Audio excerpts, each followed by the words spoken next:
It's time for the long-awaited custom deo scent tutorial. So for this project, all you're gonna need is a box of our Little Seed Farm Unscented Deodorant Cream and your favorite essential oils. You'll also need a heat-safe bowl and something to stir with. So I like to use the little scoop stick that's included with the deo jar. A quick note on the essential oils that you use.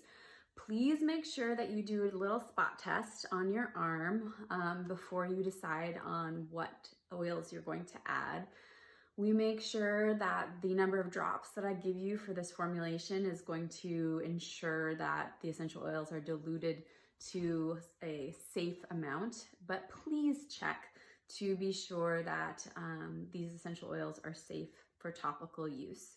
So any of the oils that we are used in our formulations, such as like grapefruit, lavender, these are safe.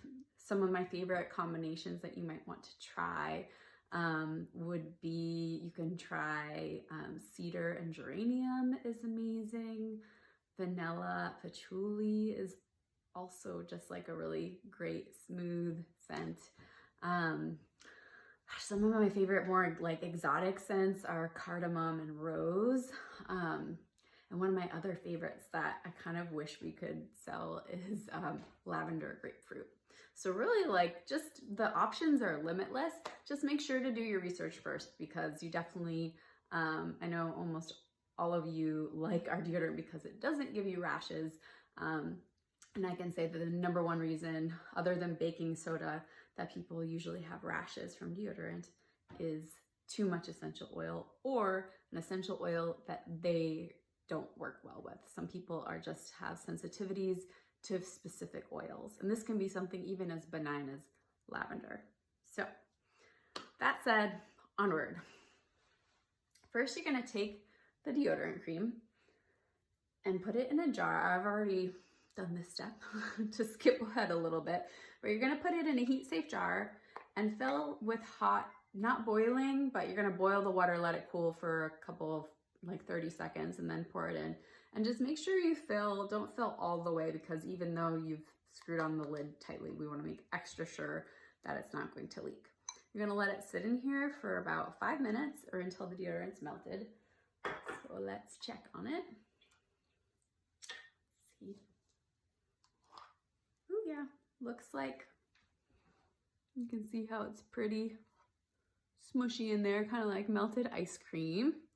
Okay, so now you're gonna add the essential oil. When you're adding the oils, less is more. So you don't need to like overkill with the scent, but at the same time, you wanna be able to smell it and enjoy it when you put it on. So I'd say start with like 5 to 7 drops and then give it a smell and add more as needed. So I'm doing a blend of 2 today. I'm gonna try German chamomile and Bulgarian rose. So I'm gonna start with, I'm gonna try 5 drops of the chamomile. Let's do 1, 2, 3. And then I'm going to do, that's so nice. I'm gonna do 1, come on, 2, 3 of the rose. You can just see it in there, and I'm gonna just give a nice thorough stir. If you have like a baby spoon or something little like that, that will work really well for stirring and help you get to the bottom a bit better. You just want to make sure it's nice and thoroughly incorporated. And then smell. You'll be interesting. It's interesting to see certain scents combine in a more harmonious way with the base scent of the essential oil. The only essential oil that I've really ever blended with the deodorant and not liked the result was bay rum, which is, you know, kind of like the scent of Old Spice. It's really popular men's essential oil. For whatever reason, it smells like fish when you combine it with our deodorant cream base. So don't do that.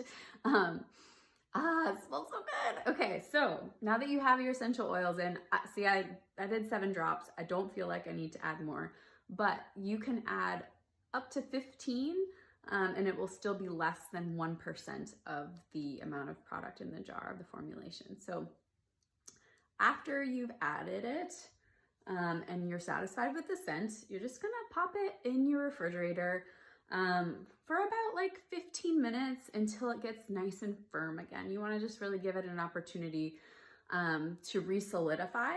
Sometimes if you let it re-solidify on the counter, different fats in the formulation in the oils will re-solidify at different rates, and this can cause some graininess in the formulation. So do yourself a favor and just pop it someplace cool so it can firm up, and then you're free to use it. Woo! Definitely please comment below with what you're going to try mixing up and let us know how it goes.